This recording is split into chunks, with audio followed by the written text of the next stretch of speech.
இறந்து போன வாரிசுக்கும் அப்பாவோட சொத்து வந்து சேருமா? அனைவருக்கும் வணக்கம். நான் வழக்கறிஞர் சுகுந்தலா நாராயணசாமி. என்னிடம் கேட்கப்பட்ட கேள்விகள் ஒன்று இப்ப நாங்க காட்டுறேன். சரி, இந்த கேள்விக்கு வந்து நான் ஒரு சிச்சுவேஷன் கொடுத்தா உங்களுக்கு புரியும். சரிங்களா? சரி, சிச்சுவேஷன் எப்படின்னா, இப்ப வந்து ராமசாமின்னு வச்சுக்கோம். ராமசாமிக்கு வந்து 2 பிள்ளைங்க, குப்புசாமி, முனுசாமி. குப்புசாமி, முனுசாமி, ராமசாமி எல்லாம் ஒரே வீட்டுல இருக்காங்க. அந்த வீடு வந்து ராமசாமி பேர்ல இருக்கு. குப்புசாமி, முனுசாமி வந்து கல்யாணம் பண்ணிடுறாங்க. அவங்க 2 பேர்த்துக்குமே பிள்ளைகள் இருக்கின்றார்கள். ராமசாமி உயிரோடு இருக்கும் பொழுதே குப்புசாமி வந்து இறந்து விடுகின்றார். குப்புசாமி இறந்து 1 வருஷம் கழிச்சு வச்சுக்கோமே, ராமசாமி வந்து உயிர் எழுதாமல் இறந்து விடுகின்றார். குப்புசாமிக்கு பிள்ளைகள் இருந்தாங்க இல்லையா, அவங்களுக்கு இந்த சொத்து சேருமா என்பதுதான் கேள்வி. சரிங்களா?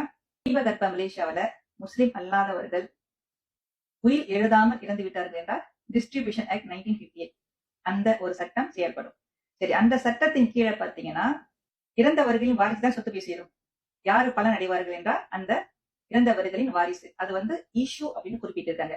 சோ அந்த இஷ்யூ வந்து எப்படி எழுதியிருக்காங்கன்னா, என்ன விளக்கம் கொடுத்து எழுதியிருக்காங்கன்னா அந்த சட்டத்துல, issue includes children and the descendants of the deceased children.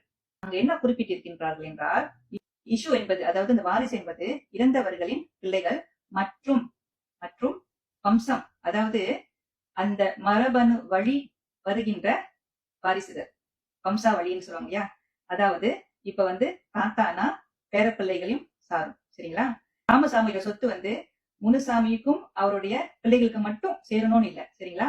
Kuppusamy உயிரோடு இல்லாமல் இருந்தாலும் கூட குப்புசாமியோட பிள்ளைகள், அதாவது ராமசாமியோட பேரப்பிள்ளைகள், குப்புசாமி வழி வந்த பேரப்பிள்ளைகள், அந்த பிள்ளைகளுக்கும் ராமசாமியோட சொத்து வந்து ஒரு பங்கு போய் சேரும். புரிஞ்சுதானே உங்களுக்கு?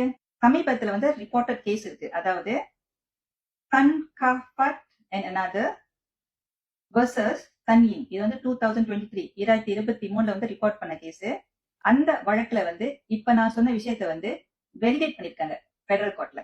அதாவது இறந்தவரின் பிள்ளை அல்லது பிள்ளைகளுடைய பிள்ளைகள், கிராண்ட் சில்ட்ரன், அதாவது பேர பையன், பேர பிள்ளை, பேர பிள்ளைகள் இருந்தாங்கன்னா, அந்த பேர பிள்ளைகளுடைய அந்த அப்பாவோ அம்மாவோ உயிரோடு இருந்தாங்கன்னா அவங்களுக்கு கிடைச்சிருக்குமோ, அந்த மாதிரி அந்த பிள்ளைகளுக்கு அந்த சொத்து போய் சேரும். சரிங்களா?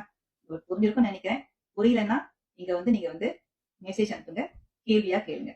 என்னால் முடிந்த அளவுக்கு நான் பதில் சொல்கின்றேன். சேமோட தனிப்பும் நன்றி, வணக்கம். திருச்சிற்றம்பலம்.